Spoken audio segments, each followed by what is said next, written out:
Dalam sebuah riwayat diceritakan bahwa Nabi Muhammad Shallallahu Alaihi Wasallam semasa hidupnya selalu mempercepat langkahnya ketika melalui kota ini. Bahkan Nabi Shallallahu Alaihi Wasallam tidak pernah menoleh ke kanan atau kiri.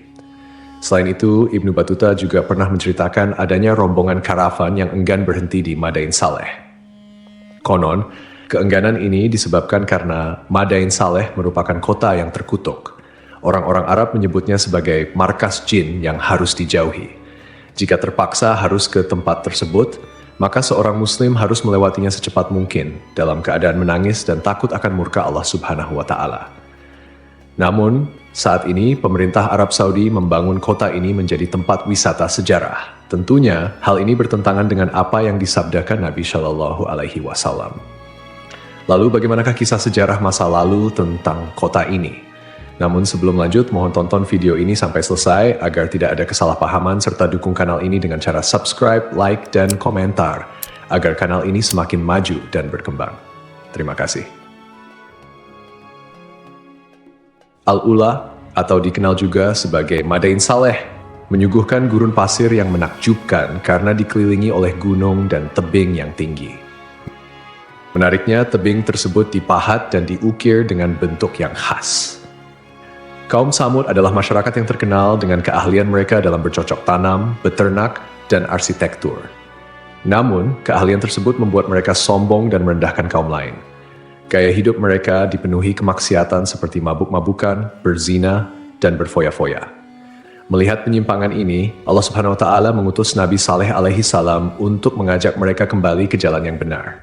Nabi Saleh menyeru, "Hai kaumku, sembahlah Allah. Sekali-kali tidak ada bagimu Tuhan selain Dia. Dia telah menciptakan kamu dari bumi dan menjadikan kamu pemakmurnya. Karena itu, mohonlah ampunannya, kemudian bertobatlah kepadanya. Sesungguhnya Tuhanku amat dekat rahmatnya dan memperkenankan doa hambanya." Namun, seruan Nabi Saleh ditolak oleh sebagian besar kaum Tsamud, terutama orang-orang kaya dan berkedudukan tinggi. Mereka berkata, "Hai Saleh, sesungguhnya kamu sebelum ini adalah seorang di antara kami yang kami harapkan. Apakah kamu melarang kami untuk menyembah apa yang disembah oleh bapak-bapak kami?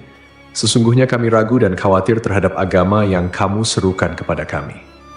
Suatu ketika kaum Tsamud berkumpul di suatu tempat, lalu Nabi Saleh mendatangi mereka, menyeru mereka kepada Allah, mengingatkan, memberi nasihat, dan menyampaikan perintah kepada mereka. Namun mereka menantang Nabi Saleh, "Jika engkau bisa mengeluarkan seekor unta betina bunting dengan ciri seperti ini dan itu dari batu besar ini," mereka menunjuk batu besar di sana dan menyebutkan sejumlah ciri yang mereka inginkan.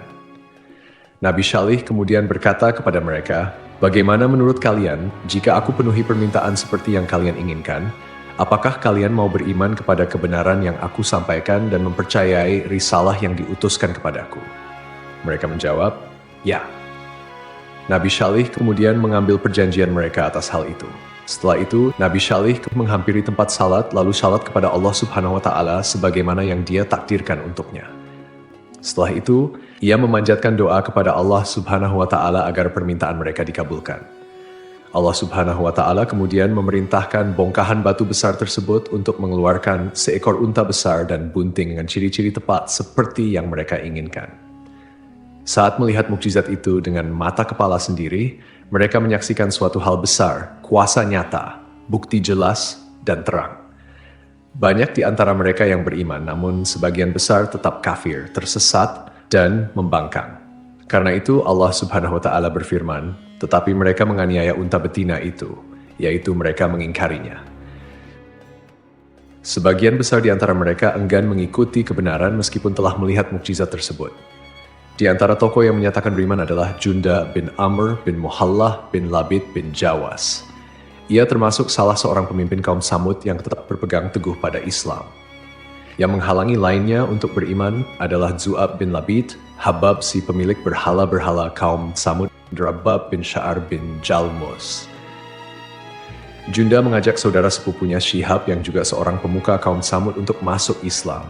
Syihab bermaksud untuk masuk Islam, tetapi dihalang-halangi oleh para pembesar Tsamud yang masih kafir. Akhirnya, Syihab kembali ke barisan orang-orang kafir. Karena itu, Nabi Saleh berkata kepada mereka, "Ini seekor unta betina dari Allah. menyandarkan unta tersebut kepada Allah sebagai bentuk kemuliaan dan keagungan, sebagaimana istilah Baitullah atau Abdullah, sebagai mukjizat untukmu, yaitu sebagai bukti kebenaran ajaran yang aku sampaikan kepada kalian. Biarkanlah ia makan di bumi Allah, janganlah disakiti, nanti akibatnya kamu akan mendapatkan siksaan yang pedih. Quran Surat Al-A'raf ayat 73. Pada mulanya, mereka menyepakati bahwa unta tersebut boleh berada di tengah-tengah mereka, memakan rerumputan dimanapun dalam kawasan mereka, dan mendatangi air pada hari-hari tertentu. Ketika unta itu datang ke tempat minum, ia meminum air sumur kaum Tsamud selama sehari penuh, sementara kaum Tsamud menunda keperluan air mereka hingga hari berikutnya. Mereka meminum air susu unta tersebut hingga kebutuhan mereka terpenuhi. Karena itu, Nabi Syalih berkata, ini seekor unta betina yang berhak mendapatkan giliran minum, dan kamu juga berhak mendapatkan giliran minum pada hari yang ditentukan. Quran Surat Asy-Syu'ara ayat 155. Setelah situasi ini berlangsung cukup lama, para tokoh kaum Tsamud akhirnya berkumpul dan mencapai kesepakatan untuk menyembelih unta tersebut.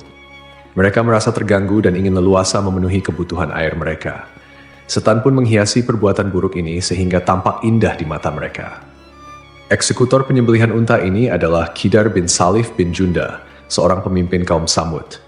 Ia digambarkan berkulit merah bercampur biru dan abu-abu. Ada yang menyebutkan bahwa ia adalah anak zina yang dilahirkan di tempat tidur Salif. Salif sendiri adalah anak seseorang bernama Syaiban. Aksi ini dilakukan atas kesepakatan seluruh kaum Tsamud. Karena itu, tindakan ini dikaitkan dengan mereka semua. Ibnu Jarir dan ulama tafsir lainnya menyebutkan bahwa ada dua wanita dari kaum Tsamud yang berperan dalam rencana ini. Salah satunya adalah Syaduk binti Mahya bin Zuhair bin Mukhtar, seorang wanita terhormat dan ditaati. Ia adalah istri seorang lelaki yang telah masuk Islam, tetapi kemudian menceraikannya. Syaduk kemudian memanggil saudara sepupunya Mashraq bin Mahraj bin Mahya dan menawarkan dirinya jika Mashraq bersedia menyembelih unta tersebut. Wanita lainnya adalah Unaizah binti Gunaim bin Majlas yang memiliki kunyah Ummu Ganamah. Ia adalah wanita tua yang kafir. Unaizah memiliki beberapa anak perempuan dari suaminya, Zuab bin Amr, salah seorang pembesar kaum Tsamud. Ia menawarkan 4 putrinya kepada Qidar bin Salif jika ia bersedia menyembelih unta tersebut, dan Qidar dipersilakan memilih salah satu dari putrinya. Akhirnya kedua pemuda ini, Mashraq dan Qidar, bergerak untuk melaksanakan rencana tersebut. Berita ini segera menyebar di kalangan kaum Tsamud. Ada 7 orang lain yang menerima ajakan untuk menyembelih unta tersebut, sehingga jumlah total mereka menjadi 9 orang. Mereka inilah yang disebutkan dalam firman Allah Subhanahu wa Ta'ala. Dan adalah di kota itu 9 orang laki-laki yang membuat kerusakan di muka bumi, dan mereka tidak berbuat kebaikan. Quran Surat An-Naml ayat 48. Mereka membujuk kabilah lain untuk mendukung rencana tersebut, dan akhirnya semuanya pergi untuk mengintai unta itu. Saat unta meninggalkan tempat air, Mashraq memasang perangkap dan memanahnya. Setelah itu, ia menikam kedua lambung unta tersebut untuk mendorong rekan-rekannya melakukan serangan. Qidar menebaskan pedang ke arah unta tersebut tepat mengenai urat pada bagian keting belakang kaki. Akibatnya, unta itu tersungkur ke tanah dan mengeluarkan suara keras. Dari perutnya, janin yang sedang dikandungnya pun keluar. Diriwayatkan bahwa saat mereka menyembelih unta, orang pertama yang menyerang adalah Qidar bin Salif. Semoga laknat Allah atasnya. Qidar menyembelih unta itu hingga jatuh tersungkur. Lalu yang lainnya menyerang dengan pedang dan memotong-motong tubuh unta tersebut. Ketika anak unta melihat kejadian itu, ia melarikan diri, naik ke atas gunung, dan mengeluarkan suara keras sebanyak 3 kali. Setelah itu, ia masuk ke dalam bongkahan batu besar dan menghilang di sana. Nabi Syalih berkata kepada mereka, "Bersukarialah kamu semua di rumahmu selama 3 hari." Quran Surat Hud ayat 65. Ancaman ini diberikan setelah mereka menyembelih unta yang merupakan mukjizat dari Allah. Namun kaum Tsamud tetap tidak mempercayai peringatan tersebut. Bahkan pada sore harinya mereka merencanakan untuk membunuh Nabi Syalih. Mereka berkata, "Bersumpahlah kamu dengan nama Allah bahwa kita pasti akan menyerang dia bersama keluarganya pada malam hari." Mereka bermaksud menyerang Nabi Syalih di rumahnya bersama keluarganya dan melenyapkannya. Setelah itu, mereka berencana untuk mengingkari perbuatan tersebut jika para wali Nabi Syalih menuntut keadilan. Mereka berkata, Kemudian kita akan mengatakan kepada ahli warisnya, kami tidak menyaksikan kebinasaan keluarganya itu. Dan sungguh kami adalah orang-orang yang benar. Quran Surat An-Naml ayat 9. Allah Subhanahu wa Ta'ala kemudian mengirimkan bebatuan yang menimpa mereka yang berniat membunuh Nabi Syalih, sehingga mereka semua binasa. Ini adalah bentuk siksaan disegerakan sebelum ajal mereka tiba. Pada hari Kamis, yaitu hari pertama dari masa penantian 3 hari, wajah mereka berubah menjadi pucat pasi, sebagaimana telah diancamkan oleh Nabi Syalih. Pada sore harinya, mereka saling berkata, 1 hari penantian telah berlalu. Pada pagi hari kedua, yaitu hari Jumat, wajah mereka berubah menjadi merah. Pada sore harinya, mereka berkata lagi, 2 hari penantian telah berlalu. Pada pagi hari ketiga, yaitu hari Sabtu, wajah mereka berubah menjadi hitam. Pada sore harinya, mereka berkata, masa penantian telah berlalu. Pada pagi hari Ahad, mereka mengenakan wewangian dan duduk menanti azab yang akan menimpa mereka. Mereka tidak tahu bentuk siksaan yang akan datang atau dari arah mana siksaan itu tiba. Saat matahari terbit, suara menggemuruh datang dari langit diikuti guncangan hebat dari bumi. Nyawa mereka melayang seketika, meninggalkan suasana senyap. Ancaman yang telah disampaikan menjadi kenyataan. Mereka tergeletak di bawah reruntuhan rumah mereka, tidak bergerak dan tidak bernyawa. Para ahli tafsir menyebutkan tidak ada yang selamat kecuali seorang budak perempuan yang lumpuh bernama Kalbah binti Salak. Sumber lain menyebutkan namanya Zari'ah. Ia sangat ingkar kepada Nabi Syalih. Ketika azab datang, ia berusaha melarikan diri dan mencapai salah satu perkampungan Arab. Di sana ia menceritakan kejadian yang menimpa kaumnya. Setelah meminta air minum dan meminumnya, ia pun meninggal dunia. Allah Subhanahu wa Ta'ala berfirman, seolah-olah mereka belum pernah tinggal di tempat itu. Quran Surat Hud ayat 68. Artinya, mereka seakan-akan tidak pernah hidup di negeri itu dengan segala kelimpahan rezeki dan kekayaan. Allah juga berfirman, ingatlah kaum Tsamud mengingkari Rabb mereka. Ingatlah, binasalah kaum Tsamud. Setelah kaumnya binasa, Nabi Syalih berkata kepada mereka sambil meninggalkan negeri tersebut, wahai kaumku, sungguh aku telah menyampaikan amanat Tuhanku kepadamu dan aku telah menasihati kamu.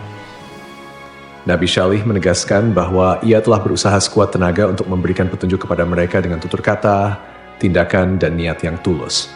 Namun, kaum Tsamud menolak kebenaran dan tidak menyukai orang yang memberikan nasihat. Menurut salah satu riwayat, Nabi Syalih pindah ke Tanah Haram dan tinggal di sana hingga wafat. Profesor di Departemen Arkeologi Universitas Raja Saud, Ahmad Muhammad Al-Abudi, menuturkan bahwa kaum pertama yang menempati wilayah Al-Ula adalah kaum Tsamud, yang kemudian diikuti oleh bangsa Nabatean. Al-Abudi sendiri telah menghabiskan waktu lebih dari 14 tahun untuk meneliti situs-situs tersebut, dan penelitiannya sering dikutip oleh berbagai media, termasuk Al-Arabiya. Meskipun kaum Tsamud telah menerima azab yang sangat menyedihkan karena menolak peringatan dari Nabi Syalih alaihi salam, mereka ternyata memiliki keahlian yang luar biasa dalam bidang pertukangan, khususnya dalam hal ukiran dan pahat memahat batu. Salah satu bukti dari kemahiran kaum Tsamud dalam mengukir ditemukan oleh arkeolog yang mengkaji sejarah kaum Nabi Hud alaihi salam dan kaum Tsamud di Arabia Selatan, Brian Doe. Ia menyatakan bahwa kaum Tsamud dikenal melalui berbagai tulisan dan pahatan pada dinding batu yang mereka tinggalkan. Tulisan-tulisan ini secara grafis memiliki kemiripan dengan huruf-huruf Semitik yang dikenal dengan sebutan Tamudik. Banyak dari tulisan-tulisan ini ditemukan di wilayah Arabia Selatan hingga ke kawasan Hijaz. Selain itu, para arkeolog juga berhasil menemukan sejumlah batu karang yang merupakan peninggalan budaya kaum Tsamud. Penemuan ini tersebar di berbagai tempat seperti pegunungan dan lembah-lembah di wilayah Arabia Selatan dan Tengah, termasuk di Gunung Atlab, serta berbagai artefak seperti tembikar yang menggambarkan kecanggihan teknik pembuatan barang-barang mereka. Karena keterampilan dan kepandaian mereka, ukir jadikan komoditas perdagangan dengan komunitas lain. Sebagian dari ukiran tersebut juga digunakan sebagai dekorasi di rumah-rumah mereka. Kaum Tsamud juga dikenal memproduksi barang pecah belah seperti tembikar dengan desain unik dan nilai seni yang tinggi. Selain itu, mereka juga memperdagangkan kemenyan dan rempah-rempah yang memberikan mereka kekayaan yang memungkinkan mereka membangun istana, rumah yang dipahat dari batu, serta makam-makam yang terletak pada tebing-tebing karang.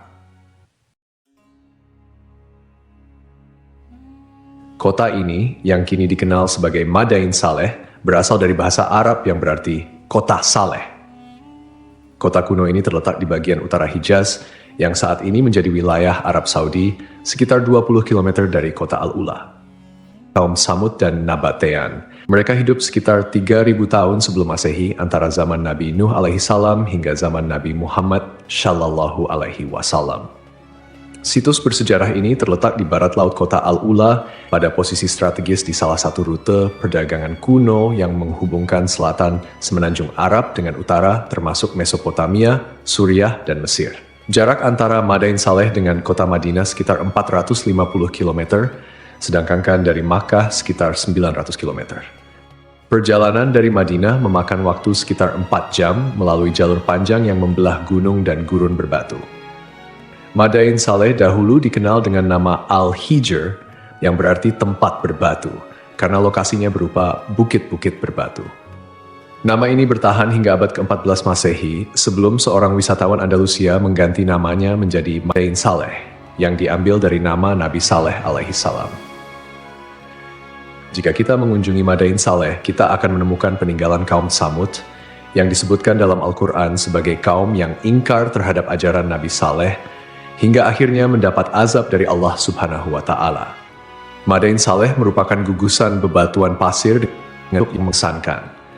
Bukit-bukit pasirnya memiliki warna beragam, dari merah, kuning, hingga putih. Bukit-bukit tersebut dipahat menjadi rumah-rumah dengan arsitektur yang menyerupai peninggalan Yunani dan Romawi kuno. Sebanyak 132 pahatan ditemukan di bukit-bukit tersebut. Pahatan-pahatan ini digunakan untuk berbagai fungsi seperti rumah, tempat pemujaan, dan makam. Pada tahun 2008, UNESCO menetapkan Madain Saleh sebagai situs warisan dunia. Kawasan ini memiliki luas sekitar 4.000 hektar dan menjadi situs warisan dunia pertama di Arab Saudi. Seiring berjalannya waktu, kota Al-Ula telah mengalami perubahan signifikan, terutama dengan adanya implementasi Vision 2030 oleh pemerintah Arab Saudi. Dulu, Al-Ula adalah sebuah tempat yang tidak dikenal luas, bahkan merupakan tempat yang dilarang untuk dikunjungi oleh Nabi Shallallahu Alaihi Wasallam, seperti yang tercatat dalam hadis-hadis beliau. Namun, kini kota Al-Ula telah berubah menjadi tujuan wisata yang populer, dilengkapi dengan resor-resor mewah dan fasilitas modern. Pemerintah Arab Saudi saat ini tengah mengembangkan kota Al-Ula sebagai destinasi wisata internasional. Komisi Kerajaan untuk kota Al-Ula telah meluncurkan rencana pembangunan untuk wilayah tengah dan selatan yang dikenal dengan nama Path to Prosperity. Inisiatif ini bertujuan untuk menjadikan kota Al-Ula sebagai komunitas perkotaan dengan kualitas hidup yang lebih baik, serta menarik perhatian wisatawan dari seluruh dunia. Pengembangan ini juga sejalan dengan visi Arab Saudi 2030 yang berfokus pada transformasi ekonomi dan menjadikan negara ini sebagai tujuan wisata. Dari Ibnu Umar yang menuturkan, saat Rasulullah dan pasukan singgah di Tabuk, beliau singgah di Hijr, di dekat rumah-rumah kaum Samud. Orang-orang mengambil air dari sumur-sumur yang dulu digunakan kaum Samud. Dengan air itu, mereka membuat adonan, kemudian mereka memasang tungku. Rasulullah kemudian memerintahkan untuk menuangkan seluruh isi tungku dan memberikan adonan-adonan tersebut kepada unta. Setelah itu, beliau berlalu hingga singgah di sumur yang dulu digunakan unta Nabi Shalih untuk minum. Beliau melarang memasuki tempat-tempat suatu kaum yang pernah tertimpa siksa. Beliau bersabda, "Sungguh aku khawatir jika kalian tertimpa azab seperti yang pernah menimpa mereka." Rasulullah juga bersabda saat berada di perkampungan Hijr, "Janganlah kalian memasuki tempat-tempat mereka yang pernah tertimpa azab itu, kecuali dengan menangis. Jika kalian tidak menangis, jangan memasuki tempat-tempat mereka agar kalian tidak tertimpa azab seperti yang pernah menimpa mereka." Lantas, apa hukumnya Muslim mendatangi Al-Ula atau Madain Saleh? Ada beberapa kebingungan mengenai kota Al-Ula dan Madain Saleh. Keduanya merupakan dua lokasi yang berbeda, tetapi letaknya berdekatan dengan jarak tempuh sekitar 25 hingga 31 km. Ulama Arab Saudi, Sheikh Asim Al-Hakim, ketika mendapat pertanyaan tersebut, mengatakan bahwa Madain Saleh adalah daerah yang dilarang Rasulullah untuk didatangi. Jika terpaksa harus ke tempat tersebut, maka seorang muslim harus melewatinya secepat mungkin dalam keadaan menangis dan takut atas murka Allah. Namun daerah ini harus didefinisikan dengan jelas, karena saat ini Madain Saleh adalah nama yang diberikan untuk seluruh wilayah. Daerah yang ditimpa azab dan siksa Allah adalah daerah yang terbatas. Oleh karena itu, seseorang harus bertanya kepada ahli tentang lokasi tersebut, di mana daerah ini bermula dan di mana berakhir. Inilah daerah yang tidak boleh dimasuki atau didekati. Selain itu, tidak masalah, jelas Sheikh Asim Al-Hakim. Tidak semua daerah Al-Ula atau Madain Saleh tertimpa azab Allah yang diturunkan kepada kaum Tsamud. Oleh karena itu, penting untuk mengetahui batasannya, mana daerah yang dilarang dan mana yang diperbolehkan untuk dimasuki. Daerah yang terkena azab Allah jelas tidak boleh dimasuki. Wallahu alam. Bagaimana pendapat sahabat sekalian? Tulis di kolom komentar.